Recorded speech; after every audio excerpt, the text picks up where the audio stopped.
Um feliz sábado para todos que estão aqui na nossa igreja, que também nos acompanham da internet. Seja bem-vindo.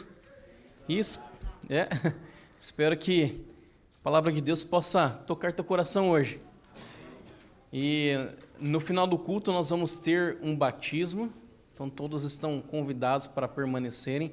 O pastor Rafael, ele irá realizar o batismo, então ele está vindo do acampamento para cá, então por isso que ele não está aqui ainda, mas nós cremos pela fé que ele chegará. Então espero que dê tudo certo. Está aqui já? Vixe, então fé cumprida, né? A gente não precisa mais de fé. E hoje eu vou pregar sobre Davi e Golias, o que não é fácil, porque todo mundo aqui já conhece a história de Davi e Golias. Então, para trazer um fresh look, é um desafio muito grande, mas eu vou tentar, né? Vamos ver se a gente consegue trazer algo de relevante aqui. Então, abra sua Bíblia no capítulo 17 de 1 Samuel. Vamos ver o que nós podemos tirar dessa história e como essa história ela pode impactar a nossa vida. O que será que a gente pode tirar de lições da história que podem ser relevantes para nós? E ajuntaram os filisteus as suas tropas para a guerra, e congregaram-se em Socó, que está em Judá, e acamparam-se entre Socó e Ezeca, e em Fezamim. Porém Saul e os homens de Israel se ajuntaram e acamparam no vale de Elá, e ali ordenaram a batalha contra os filisteus. E estavam esses num monte do lado da Além, e os israelitas no outro monte do lado de Daquém, e entre eles o vale. Bom, então, se você leu a história que veio anteriormente, você percebe que Davi, ele é ungido rei. Então, a história, ela é uma história vertical. Você tem Deus que fala para Samuel e ele passa do filho mais velho para o filho mais novo. Então, a história ela é claramente vertical. Só que agora, dentro de 1 Samuel 17, a perspectiva espacial ela é diferente, ela é horizontal. Então nós temos agora dois exércitos, um de cada lado, e cada um deles está em uma colina, e entre eles existe um vale. E então saiu do arraial dos filisteus um herói, um campeão, cujo nome era Golias de Gate. Filisteus, quem eram os filisteus? Essa pergunta é importante para nossa compreensão da história. Os filisteus eles se originaram de marinheiros que vieram da ilha de Creta. Eles foram também os responsáveis pela formação da Grécia. Então eles tinham muitas ideias com base na cultura grega. E isso é importante por quê? Porque nós veremos um desafio. E esse desafio ele não era algo comum na cultura do Antigo Oriente Próximo, mas era comum entre os gregos e os povos europeus.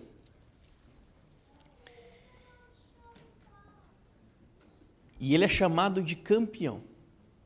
No hebraico significa o homem no meio. Homem no meio? Exatamente. Porque ele sai do seu exército, do seu grupo, e ele se coloca no meio para enfrentar o inimigo. E eu pergunto a você, será que você também é um campeão? Será que você também está se colocando no meio? Será que você está tomando a iniciativa de se colocar no meio? Golias se colocava. E a Bíblia continua dizendo assim: e a altura dele era de 6 côvados e 1 palmo. Traduzindo para nós hoje, daria quanto mais ou menos? 3 metros de altura. Agora eu pergunto para você, existe algum esqueleto humano de 3 metros de altura? Em algum museu do mundo? Não. Esse é um problema. Sabe por que é um problema? Porque se você procurar por esqueletos de dinossauros, você vai encontrar. Mas você não pode encontrar nenhum homem com 3 metros de altura. Eu acho isso muito relevante. A gente tem que se perguntar por quê. Por quê? Nós temos histórias de gigantes, mas esqueleto, prova física, nós temos 0. Mas nós temos milhares de esqueletos de dinossauros. Então nós temos que nos perguntar por quê. E a resposta para mim está num problema com o texto massorético. As nossas Bíblias, a maior parte delas, ela é traduzida de uma versão hebraica medieval do texto massorético. Tá? Então, esse texto, ele tem os seus problemas. Mas nós só tínhamos, durante muito tempo, esse texto. Então, o texto hebraico, ele tem primazia. Mas aconteceu uma coisa fantástica na década de 1940 e 50. Os manuscritos do Mar Morto, eles foram descobertos. E eles são de 200 anos antes de Cristo e até 100 anos depois de Cristo. Então eles são muito mais antigos do que os manuscritos hebraicos que nós tínhamos. E quando eu comparo esse texto entre o texto massorético e os manuscritos do Mar Morto, eu percebo uma diferença incrível.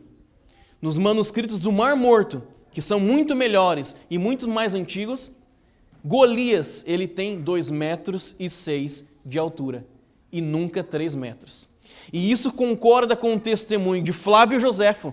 Flávio Joséfo também fala que Golias tinha 2,6 metros. E a primeira tradução da Bíblia, de todos os tempos, que é a Septuaginta, que veio de manuscritos mais antigos do que os hebraicos que nós tínhamos, já falava que Golias tinha 2,6 metros de altura. Interessante, né? Então, quando nós estudamos a Bíblia, é importante nós procurarmos cavar e descobrir coisas sobre o assunto. Então, não existe problema entre ciência e Bíblia aqui, de maneira nenhuma. Agora, o texto obviamente está colocando ênfase na sua estatura, certo? Mas, pô, um cara de 2,6 metros não é tão grande assim. Não é verdade? Depende. Depende. Por quê? Porque a estatura média, e nós temos provas arqueológicas disso, dos israelitas da época era 1,60 m. Olha, eu tenho 1,73 m.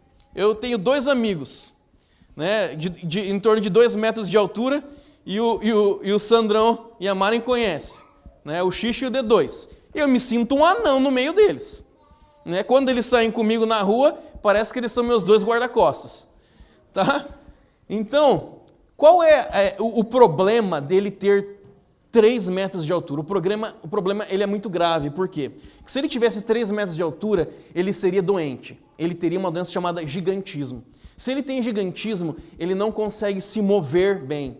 Ele não consegue lutar, gente. É impossível. Ele tem até problemas de visão. O homem mais alto de todos os tempos foi um americano chamado Robert Wadlow. E ele tinha 2,74 metros, com 22 anos de idade. Tá? Ele calçava o número 70. Não sei se alguém aqui que tem pé grande, né? Mas ele calçava 70. E ele morreu por bolhas no pé. Por quê? Porque uma pessoa com uma estatura tão grande assim, ela perde qualidade de vida, ela perde mobilidade, ela perde agilidade, ela perde força. Então eu posso dizer com certeza absoluta que Golias ele tinha 2,6 metros de altura. E isso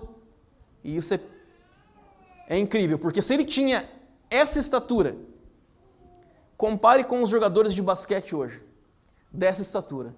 Eles são extremamente fortes e extremamente ágeis. Como a Ellen White fala, ela fala assim, ele era um guerreiro perfeito. Você pode acreditar nisso. E você vai ler aqui a descrição da sua armadura. A armadura dele era incrível. Ela pesava em torno de 60 quilos só a armadura. A sua lança que ele carregava, mais 7 quilos. Então ele era extremamente forte. E agora então, ele vai até o meio, se coloca no meio e ele vai fazer um desafio. E ele fala assim: parou, clamou às tropas de Israel e disse-lhes: para que saís formando-vos em linha de batalha? Não sou eu filisteu, e vós, servos de Saul? Escolhei dentre vós um homem que desça contra mim. Se ele puder pelejar comigo e me ferir, seremos vossos servos. Porém, se eu o vencer e o ferir, então sereis vossos servos e me servireis. Basicamente, o que ele está falando aqui? Ele está falando assim, olha, essa história da gente brigar, isso é só desperdício de sangue. Muita gente vai morrer e isso não tem necessidade. Então vamos fazer o seguinte, vocês pegam um campeão de vocês e vai lutar contra mim. E os deuses então decidirão. Você pode ver isso aí no filme Troia. Isso acontece por 2 vezes. Acontece no começo do filme, quando eles estão unificando a Grécia para ir guerrear contra Troia, e depois nós temos então Aquiles lutando contra Heitor. Então ali não é uma luta simplesmente, mas é uma luta representativa, e é exatamente o que nós temos aqui. E aí o que ele faz? Ele diz: eu afronto, eu insulto então a Israel e o Deus de Israel. Então eu pergunto, mas quem deveria ser o campeão de Israel para enfrentar aquela máquina de matar? E a resposta está aqui no verso 11. E fala assim: ouvindo Saul e todo Israel essas palavras do filisteu, espantaram-se e temeram muito. A pessoa ideal para lutar com Golias era Saul. Por quê? Porque Saul, ele era mais alto do que todos. As pessoas batiam no ombro de Saul. Ele tinha pelo menos 1,85 m, 1,90 m. A diferença entre ele e Golias não era grande. Mas o problema é que ele não tinha Deus. E porque ele não tinha Deus, ele temeu. E quando ele temeu, todo o exército de Israel também temeu. E quando você encontra uma situação, e é uma situação de temor, existem 3 respostas básicas. Uma é você sair correndo, a outra é você lutar e a outra é você congelar. Você não consegue fazer absolutamente nada. E aqui é exatamente o que está acontecendo. O exército de Israel, ele congela, não consegue se mover, não consegue então aceitar o desafio de Golias. E o verso 16 fala assim: e chegava-se, pois, o filisteu pela manhã e à tarde, e apresentou-se por 40 dias. O número 40 aqui é simbólico da total humilhação de Israel. Todos os dias esse homem, ele fazia o mesmo desafio e ninguém tinha coragem de aceitar. É igual o Voldemort da série Harry Potter. As pessoas não podem nem falar o nome dele, de tanto pavor que passava. Só que o problema é, se você não enfrentar os gigantes da sua vida, esses gigantes eles tendem a ficar cada vez maiores, cada vez mais ousados. E sabe, nós temos 2 exércitos aqui, um de Israel e outro os filisteus, e eles achavam que eles não tinham absolutamente nada em comum. Mas na verdade eles tinham tudo em comum. Eles criam no poder das armas, no poder dos homens, no poder das espadas e das lanças. E sabe quem era o mestre de cerimônia? Golias. E ele ia e ele desfilava com todo aquele aparato de guerra. Se você ler a descrição dele, ele está coberto de uma armadura impenetrável. Mas sabe, aí que vai entrar Davi. Davi, ele tinha uma visão metafórica da realidade. Davi, ele nos dá, então, uma lição de contra-ideologia. E é nisso que nós vamos entrar. Então, quando você lê aqui a história, a gente percebe que parece que o escritor, ele está fazendo tudo para desmerecer Davi. Davi, ele está lá em casa, o pai dele: filho, vai lá, leva um monte de pão lá para os teus irmãos, leva um monte de queijo e volta. Ele: beleza, pai, estou indo. E ele vai. Só que quando ele chega lá, olha o que o texto diz. os israelitas e filisteus se puseram em ordem, fileira contra fileira. Quando ele chegou, os exércitos começaram a se colocar no lugar, prontos para a batalha. E Davi, deixando que trouxera os cuidados do guarda da bagagem, correu à batalha. E chegando, perguntou aos seus irmãos se estavam bem. Olha que interessante. Ele está preocupado com os irmãos. Ele não estava ali por acaso, ele amava os irmãos. Então ele chega ali e, estando Davi ainda a falar com eles, eis que vinha subindo do exército dos filisteus o duelista, cujo nome era Golias, o filisteu de Gat, e falou as mesmas coisas que antes falara, e Davi ouviu. Olha que interessante o detalhe do texto. Nós tínhamos um exército que estava de um lado, outro exército estava no outro. Então Golias, ele saía do seu lado, ele ia até o meio e fazia o desafio.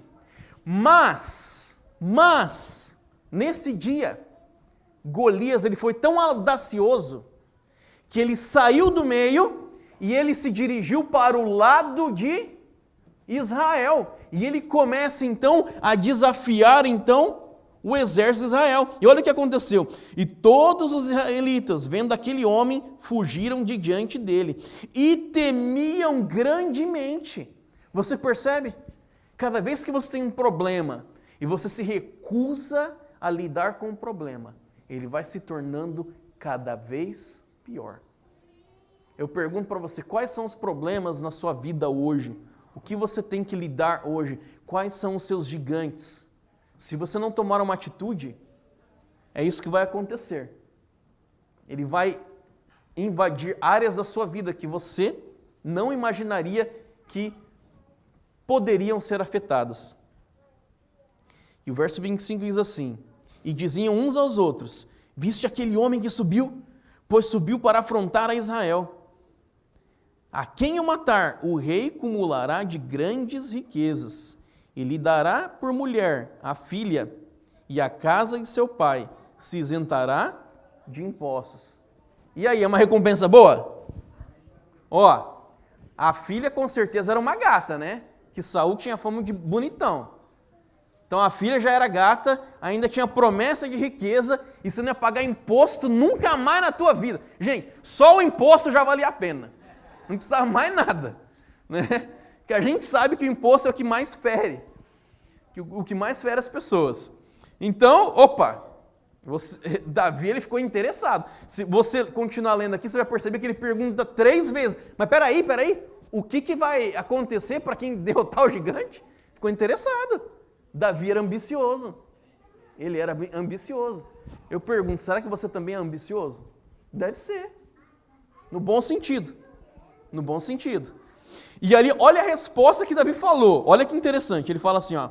Então falou Davi aos homens que estavam consigo, dizendo: que farão a aquele homem que ferir este filisteu e tirar a afronta de sobre Israel? Olha só. Primeiro ponto. Ele é patriota. Seja patriota. Qual é a tua nação? Respeite a tua nação. O Brasilzão tem os seus problemas. Os políticos não valem nada. Mas ame a sua nação. Você é americano também, né? Respeite também os Estados Unidos, nós estamos aqui.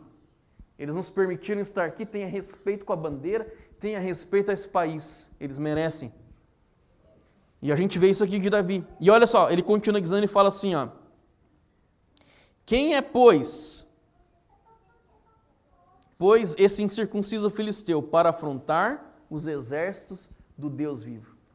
Ele se preocupa com Deus, com a honra de Deus. Ele se preocupa em fazer as coisas certas. Então nós temos aqui 3 coisas interessantes, Davi. Ambição financeira, ganho terreno. Que mais? Sua preocupação com a pátria. E o que mais? Com Deus. Com Deus. Bom, e vamos continuar a leitura. E o verso 28 fala assim: e ouvindo Eliabe, seu irmão mais velho, falar aqueles homens, acendeu-se-lhe a ira contra Davi e disse: por que desceste aqui e quem deixasse aquelas poucas ovelhas no deserto, bem conheço a presunção e a sua maldade. Você veio aqui só para ver a guerra. Olha só, quem era Eliabe? Eliabe era o irmão mais velho de Davi. Quando Samuel chega na casa, né, de Jessé, quem ele vê primeiro? Eliabe. O que ele pensa? É esse. Pô, o cara é grandão, meu amigo. Forte, bonitão. Esse é o rei. Olha só. Se Saul não tinha coragem para enfrentar Golias, quem poderia ter enfrentado Golias? Eliabe. Só que agora a gente está vendo por que ele não foi escolhido. Porque ele também era covarde. Que ele não tinha Deus no coração. E ele ainda acusou a Davi de presunção e de ter um coração ímpio. Mas sabe qual foi a reação de Davi? Olha o verso 30. E desviou-se dele e foi falar com outra pessoa. Então muitas vezes você tem um projeto na sua vida, uma ambição, algum gigante que você quer derrotar. E aí as pessoas olham para você e falam assim, cara, você é louco. Não tem como. Sabe o que você tem que fazer? Deixa a pessoa.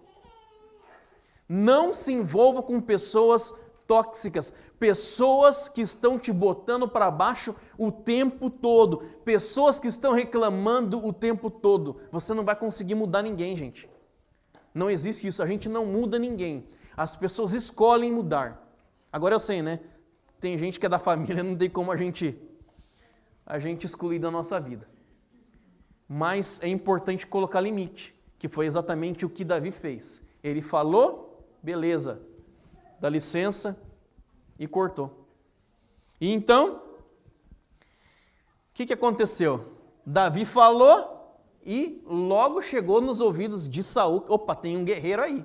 E eu tenho certeza que Saul pensou, meu problema está resolvido.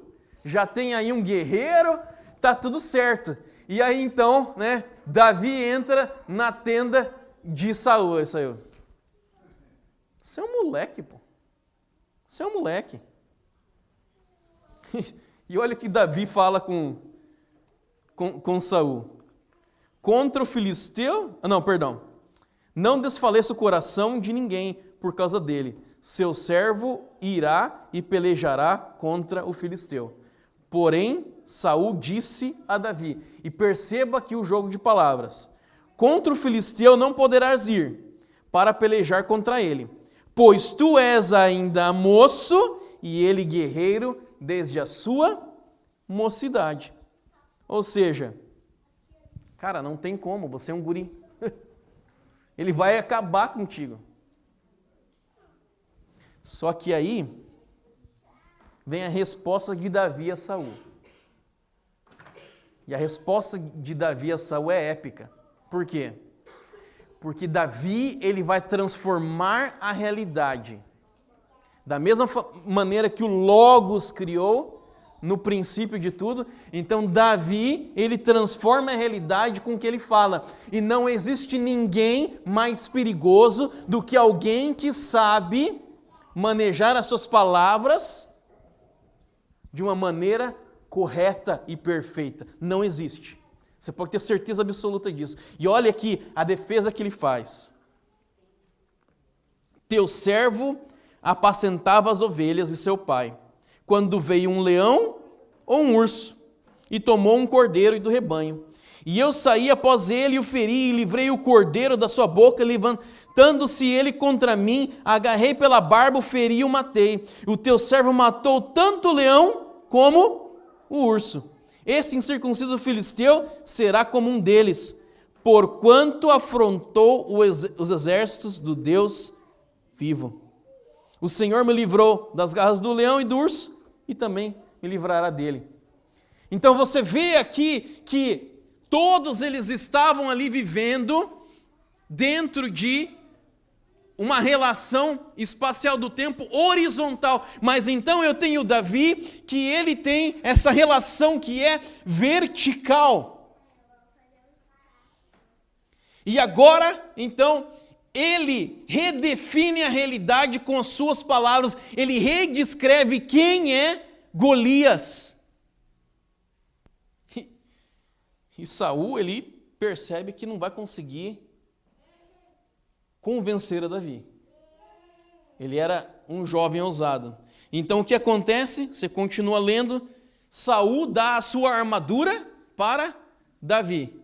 E aí a gente tem uma cena extremamente cômica, né? Então Davi sai caminhando todo torto. Ele não consegue caminhar. Por quê? Porque Saul, ele era um homem muito alto. E ele não estava acostumado com a armadura. Então, sabe o que aconteceu? Ele falou assim: eu não vou usar isso. Não se compare com outras pessoas. Você tem a sua própria vida. Eu estava vendo sobre business. E então esse homem, ele estava sendo entrevistado. E ele é podre de rico. Mas ele estava reclamando. Nossa, o cara que eu vivia com ele quando eu estava na universidade, o cara está muito melhor do que ele. Que eu sou incompetente, eu sou isso, sou aquilo. E foi falando. Aí então, perguntaram para ele, mas quem era o cara que você vivia na faculdade no mesmo quarto? Ele era o Elon Musk. Ele era o Elon Musk. Provavelmente a pessoa mais inteligente que nós temos no planeta hoje é o Elon Musk. E sem exagero. Cuidado com quem você se compara. Não se compare com a outra pessoa. Você não sabe as vantagens que a outra pessoa teve. Você tem que se comparar com você ontem. Será que você cresceu em relação a ontem? Esse é o ponto. E aqui então Davi, ele entende isso. E agora o que ele faz? Ele vai andar no ribeiro. E então eu tenho certeza que ele foi orando: Senhor, me ajuda a escolher as pedras corretas. E ele foi e escolheu 5 pedras. E quando a gente, ouve falar de funda, a gente pensa assim: não, peraí, essas pedrinhas aí, pô, que você joga na molecada assim, né? Não, gente. A funda, ela era um instrumento militar.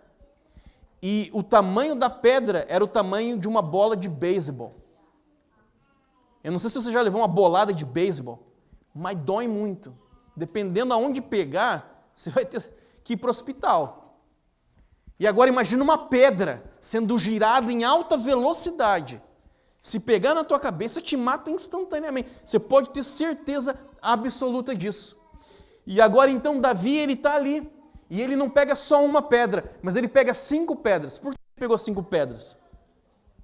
Ele pegou 5 pedras porque ele sabia que ele poderia errar. Então ele tinha um plano reserva, caso ele errasse o tiro. Se o primeiro não acertar, eu tenho o segundo, o terceiro, o quarto, um deles vai acertar e esse cara vai cair. Então como que estão os seus planos? Será que você está postando todas as suas fichas aí em só um aspecto da vida aí? É que nem ações, né? Você vai lá, compra ações, você bota todo o teu dinheiro lá em farmácia. A farmácia quebra, perdeu tudo. Não, tem que diversificar.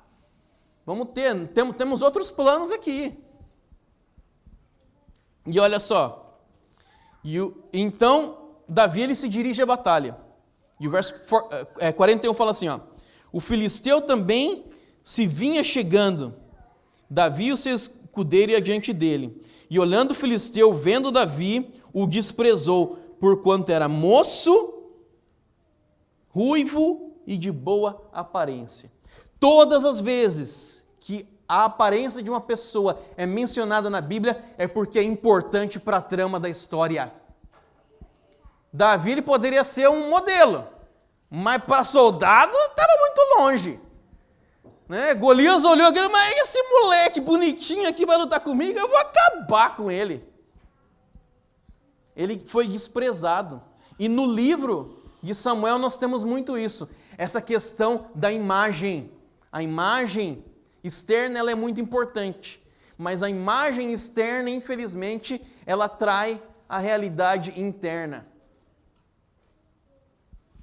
E continuando a prestar atenção na imagem externa de Davi, olha só o que Golias fala. Sou eu algum cão para virgues a mim com paus, e pelos seus deuses amaldiçoou o filisteu a Davi. E disse mais: darei as tuas carnes às aves do céu e às bestas feras do campo. Então, quando Davi ele se dirige a Golias, a funda dele está guardada.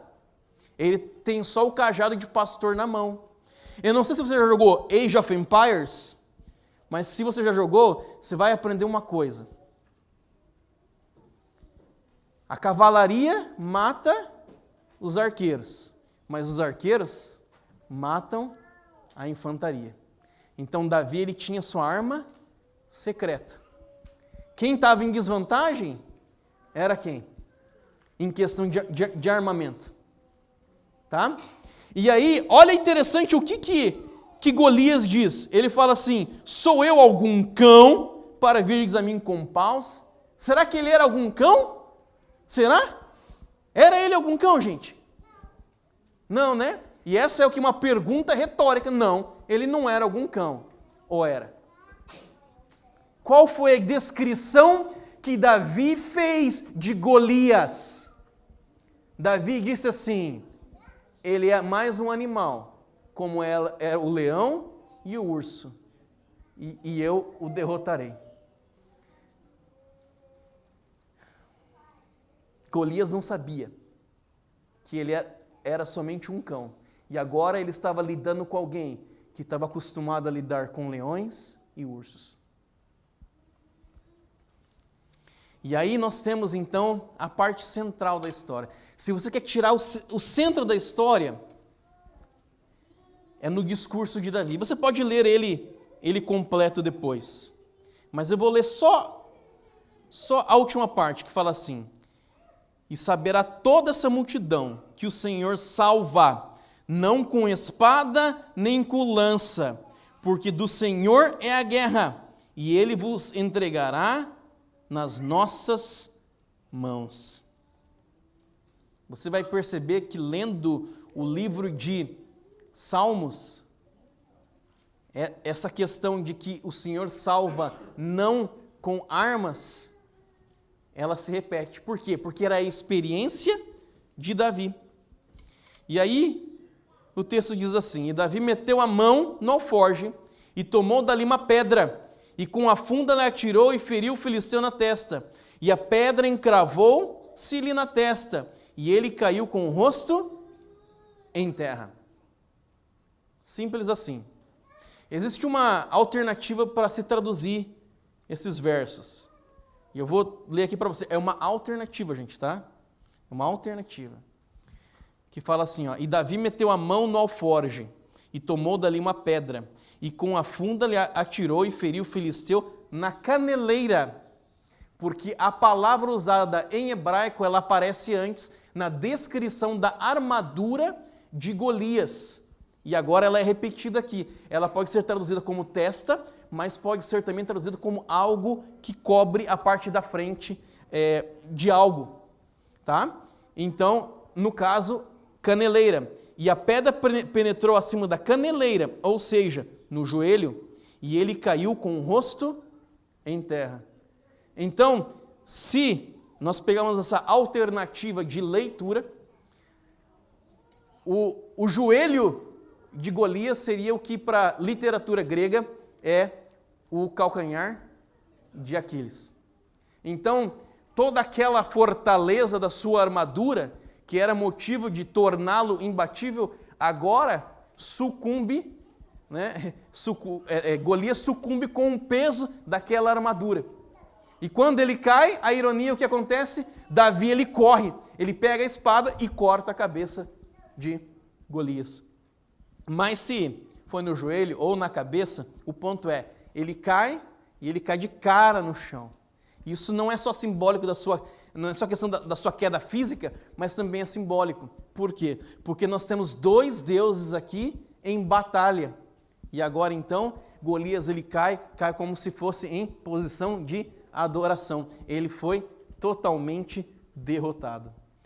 E é interessante que Israel vai e ele vence a batalha.